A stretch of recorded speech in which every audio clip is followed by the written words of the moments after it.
I decided to do a personal log since I haven't done one for a while. Um, this personal log is a little rougher than typical. I'm getting used to just sharing things publicly that normally I wouldn't share. Um, I don't mind. I don't mind being transparent. I don't mind, like, I don't know. I don't mind a lot of things that other people seem to mind, but it is sometimes hard to express myself. And I don't like being insincere or um, putting a face on things. So I recorded a video earlier today as my personal log and felt like, meh, it just wasn't what I wanted to talk about. And so here I am trying again.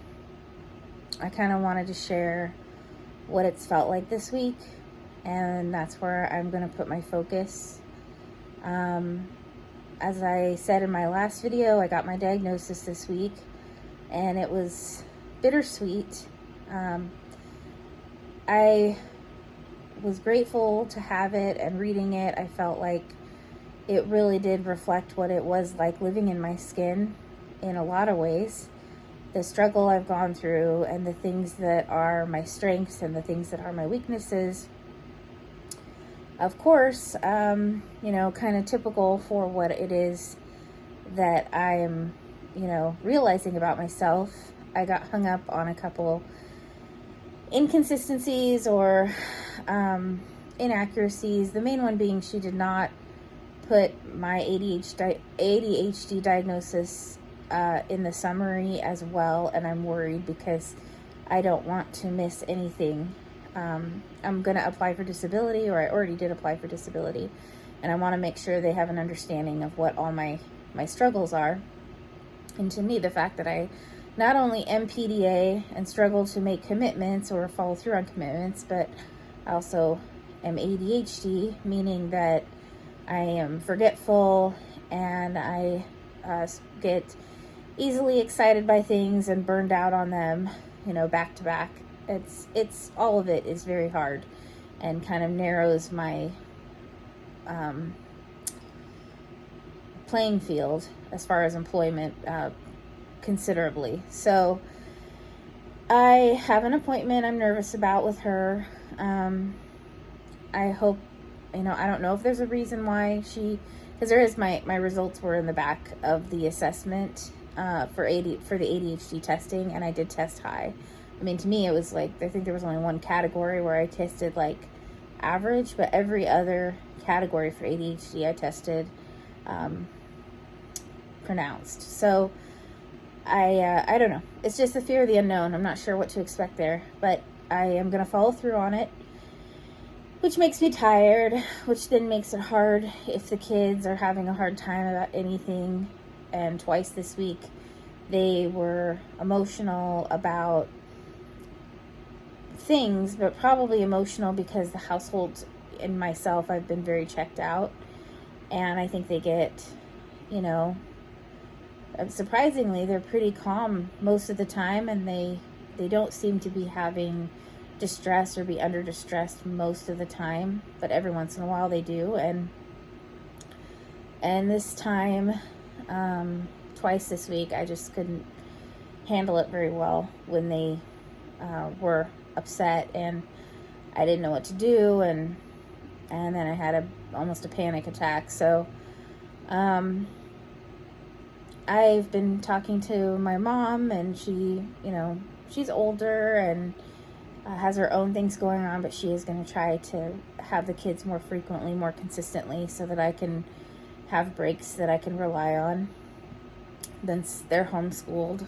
And anyway, so that's kind of been a big ordeal. And then on top of that has been grief over the reality setting in that my diagnosis is real. It's something I wanted, but then when you're not chasing it anymore, it sets in as reality. And the reality for me is that I had been ignoring, that I've been running from my symptoms for my whole life. and kind of fantasizing about how things would be once I was better, once they weren't an issue anymore. And now that I'm like coming to terms, it's like another layer, I guess, of coming to terms with the fact that these aren't going to get better. I mean, I say that, but I do hear from other PDA people that when their lifestyle is structured a certain way or unstructured a certain way, that the symptoms do ease up. And that's what I'm hoping for, is that I can get into a situation where I'm not constantly triggered by appointments and schedules and demands and no free time. And anyway, so that's where that is at. I've had a lot of tears shed, and I'm trying to shed them. I compartmentalize, and I don't express my feelings very well. And now I'm trying to express my feelings more clearly with people close to me so that I don't hurt them as I try to figure myself out. So it's been a lot. I mean, it really is a lot, and I can see that. But then at the same time, I see myself sitting in bed watching the practice, day after day after day, as, to soothe myself, and I feel embarrassed about it. And I guess that's the other part, is like, can it ever be okay? Can I be okay with the fact that when I have a bad day or a bad week, or if it goes on longer than that, can I be okay with doing what I need to do, even though it looks a certain way? So I don't know. I hope so. I don't want to hurt my family, though, and I worry about my kids. And I'm grateful for the support system that's there. It just hasn't been able to be utilized very well because everybody else has struggles too. So I don't know. It's just very emotional, but I find some enjoyment in the fact that what I'm doing here and the things I get to share with people, the content that I make, the ideas that I discuss, that other people are wrestling with the same issues, and that someone willing to talk about it or bring it out into the open seems to be very appreciated and welcome. And I enjoy that, because that's something that I've always wanted to do for people, is to help.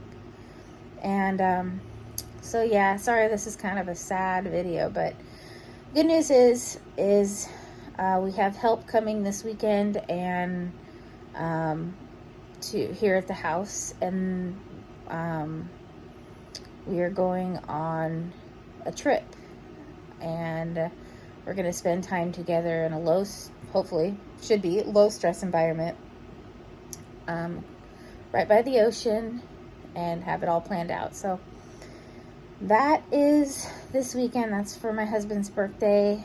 And him and I have made so much progress in the last couple of years that I don't know, it's not perfect. We're still very awkward about communication. We both have different struggles with how to communicate, but I'm erring on the side of over communicating now.